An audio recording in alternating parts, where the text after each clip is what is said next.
नमस्कार, मैं विनोद कुमार शुक्ला। आई of truth पर आपका स्वागत है।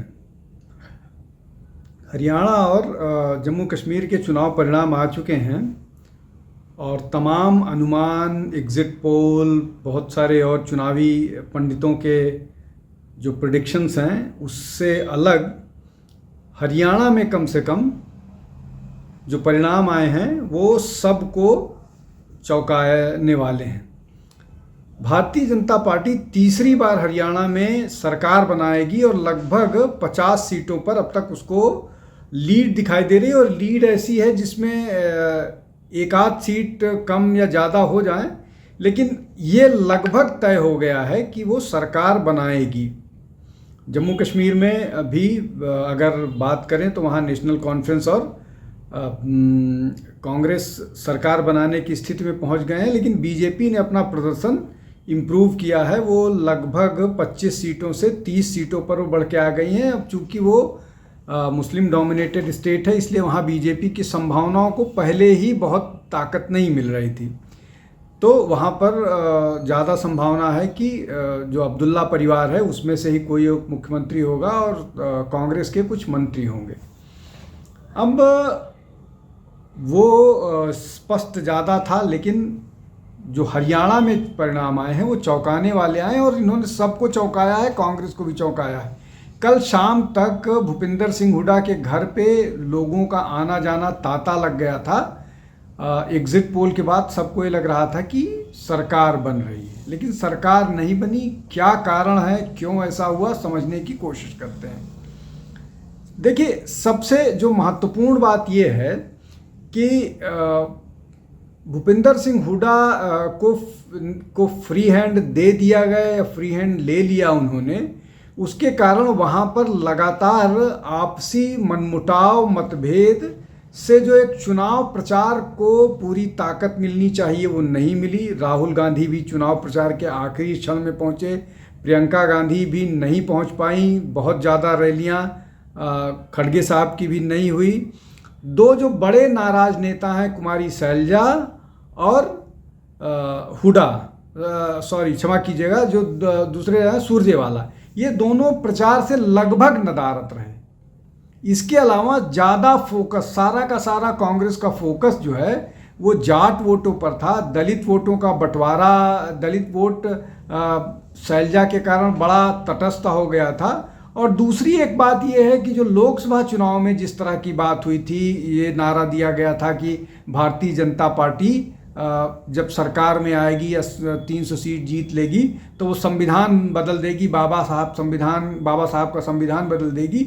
वो वाली बात जो है वो इस चुनाव में नहीं हो पाई, इसलिए कि बहुत कुछ लोगों को इस बात का आभास हो गया कि वो प्रोपेगेंडा था, वो सही नहीं था। और दूसरा ये कि दलित वोट थोड़ा सा इन चुनाव में दूर हुआ है और भाजपा ने फिर उन पर काम करके उनको जीत लिया है। इसके अलावा जो एक और बड़ा फैक्टर है कि इस बार चुनाव की कमान अमित शाह ने संभाल रखी थी और वो हमेशा से जो माइक्रो मैनेजमेंट है राजनीति की उसको बढ़िया ढंग से समझते हैं। और एक बार फिर जो बूथ का कार्य करता था, जो 2024 के लोकसभा चुनाव में नदारद कई जगहों पर नजर आया था, इस बार वो 2024 के चुनाव में पूरी तरह से बूथ पर नजर आया। अब इसके अलावा जो तीसरा जो फैक्टर जो भारतीय जनता पार्टी के पक्ष में गया वो ये है कि इन लोगों ने जाट तो अपने साथ साधा ही, उसमें श्रुति चौधरी और उनकी मदर किरण चौधरी, उनको राज्यसभा भेजा। श्रुति चौधरी भी लगभग 10,000 से ऊपर वोटों से आगे चल रही थी, जीतने वाली थी।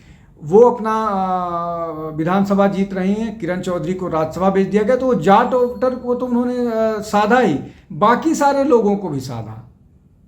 बाकी सारे जो 32 जातियां हैं हरियाणा में जिनको पॉपुलर बनाया था, सैनी मुख्यमंत्री जो बदला गया था, खट्टर साहब के जगह पर ले आया गया था, तो सैनी जाति तो वो पहले से ही सधी हुई थी। तो कुल मिलाकर के जो ये जातियों का जो नया समीकरण बनाया भारतीय जनता पार्टी ने, वो भी भारतीय जनता पार्टी ने काम किया। और इसमें एक महत्वपूर्ण बात जिसको नोट करना चाहिए सबको, कि भारतीय जनता पार्टी का ये सबसे बेहतर प्रदर्शन है। पहले चुनाव जब ये जीत के आए थे इनको 46 सीटें मिली थी, दोबारा इनको 40 सीटें मिली और इस बार ये लगभग 50 सीटें जीतने वाली, 51 भी हो सकती है। तो ये अब तक का सबसे बेहतर प्रदर्शन है भारतीय जनता पार्टी के लिए हरियाणा में विधानसभा के क्षेत्र में, कम से कम। अब इसके अलावा जो एक और बात जिस पर सबको ध्यान देना चाहिए कि जो गवर्नेंस से संबंधित विषय थे, गवर्नेंस से संबंधित विशेष रूप से जो परिवार कार्ड बना था, उस परिवार कार्ड को लेकर के बहुत सारे कन्फ्यूज़न थे, बहुत सारी चीज़ें थी जिसके कारण नाराज़ थे। उस परिवार कार्ड को उन्होंने बेहतर कर लिया। प्लस हरियाणा के लिए एक बड़ी मुश्किल वाली स्थिति थी अग्निवीर को लेकर के। अग्निवीर में भी इस तरह के परिवर्तन किए और वो मैसेज इन्होंने जनता तक पहुंचाया, तो सबको ये लगा कि नहीं, अग्निवीर नुकसानदायक नहीं है, वो एक और अपने आप में एक एडेड एडवांटेज है युवाओं को एम्प्लॉयमेंट देने का। तो ये सारे एडवांटेजेस थे। प्लस उनको ये लग रहा था कि विकास हो रहा है, इंफ्रास्ट्रक्चर हो रहा है, लोगों के पास राशन मिल रहा है, नई नई चीज़ें हरियाणा के लिए भी उपलब्ध हो रही हैं। अब कांग्रेस को मुश्किलें कहाँ से आ गई उस पर चर्चा करते हैं। जैसा मैंने बताया कि एक तो कुमारी शैलजा पूरे चुनाव में दूर दूर रहीं। सबको याद होगा कि राहुल गांधी ने कोशिश की कि भूपेंद्र हुड्डा और कुमारी शैलजा का हाथ पकड़ के उठाए, लेकिन जैसे ही दोनों के हाथ से राहुल गांधी ने अपना हाथ अलग किया, दोनों दो कोने पर जाकर के बैठ गए। एक मसला ये। दूसरा मसला ये कि इनके नेता कैंडिडेट्स को, चाहे कुमारी शैलजा हो चाहे सुरजेवाला हो, इनके कैंडिडेट्स को टिकट नहीं दिया गया। कुल मिलाकर के 4 टिकट कुमारी शैलजा के कैंडिडेट्स को दिया गया, 1 या 2 टिकट सुरजेवाला को दिया गया, 72 टिकट्स दिए गए भूपेंद्र सिंह हुड्डा के कैंडिडेट्स को। ये भी एक बड़ा फैक्टर था। तो ये लोग सारे के सारे बैठ गए और भूपेंद्र हुड्डा अपने लोगों को जिता नहीं पाए। इसके अलावा एक और जो महत्वपूर्ण फैक्टर है, बावजूद इसके कि राहुल गांधी चाहते थे कि कांग्रेस का अलायंस आम आदमी पार्टी के साथ हरियाणा में हो जाए, लेकिन उस पर जो है वो हुड्डा साहब ने, वरिष्ठ सीनियर हुड्डा ने उस पर खेल कर दिया और वो अलायंस नहीं होने पाया और आम आदमी पार्टी को 1.5% वोट मिला है। अगर आप विधानसभा के वोटर्स अभी जो वोट पड़े हैं उसको देख लीजिए तो बीजेपी और कांग्रेस का वोट लगभग बराबर है। 0.5% के आसपास कांग्रेस का वोट ज़्यादा है भारतीय जनता पार्टी से, फिर भी उनकी सीटें लगभग 15 के आसपास कम है भारतीय जनता पार्टी से। तो अगर वो 1.5% वोट बढ़ गया होता जो आम आदमी पार्टी ने पोल किया है तो स्थितियां दूसरी हो सकती थी। और सिर्फ ये इसलिए कि राहुल गांधी ने इसको लगभग डील तय कर दी थी और अनाउंसमेंट तक हो गया था कि आम आदमी पार्टी और कांग्रेस साथ मिलकर चुनाव लड़ेंगे, लेकिन आखिरी मौके पर उसमें कुछ गड़बड़ हुई और उसके बाद अलायंस नहीं हो पाया। एक और महत्वपूर्ण फैक्टर है, अशोक तंवर को चुनाव के 2 दिन पहले भारतीय जनता पार्टी से वापस ले आया गया कांग्रेस में। और इस बात को लेकर के न केवल हुड्डा नाराज हुए, बल्कि इससे जो कार्यकर्ता है शैलजा का, कुमारी शैलजा का कार्यकर्ता है, मतलब उनसे जुड़ा हुआ कार्यकर्ता है, उसको ये लगा कि ये कांग्रेस की योजना है, इस योजना के तहत वो शैलजा को अपमानित कर रहे हैं। तो ये जो शैलजा को अपमानित करने वाला मैसेज गया है, ये भी खराब मैसेज गया है, कम से कम दलितों के बीच में।